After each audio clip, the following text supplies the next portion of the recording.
fiainako efa zatra misy anao fatanorako laniko taminao zaho enao andao tsy misy azoko atao firy taona tokony izao sy anao no niaraka folo taona teo eo angamba ho iaho tsy latsaka ipiripirisika no nikiasa isoratra semba navoko ny fotoana rehetra ka tsy tanteraka tsy anjaraky anao koa leo mifampitsotrano tsy misy ozona tsy misy alahelo ny ranomaso anefa tsy azoko ferana maro afara maro adimy ny anjaratsika sy anao tsy tandrify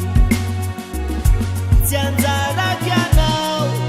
koa leo mifampitsotrano tsy misy ozona tsy misy alahelo ranomaso anefa tsy azoko ferana maro afara maro adimy ny anjaratsika sy anao tsy tandrify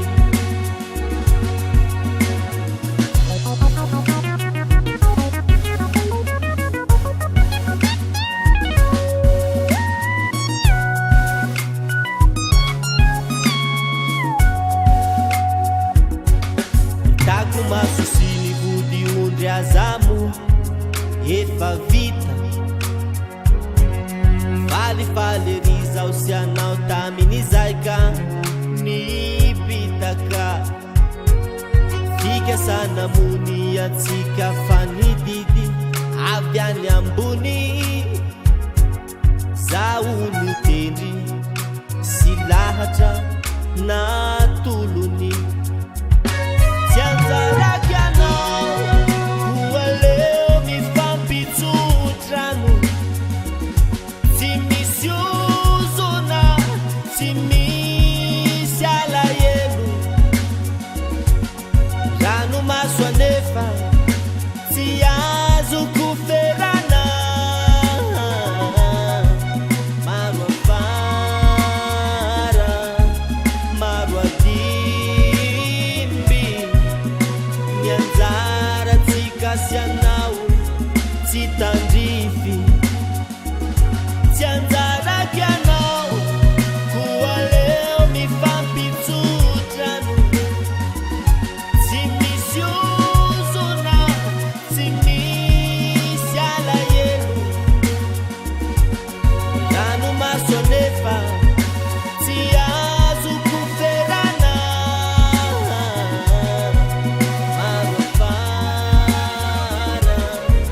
maro adimy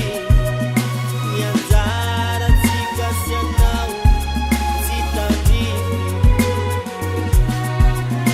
ny anjaratsika sy anao tsy tandrify ny anjaratsika roa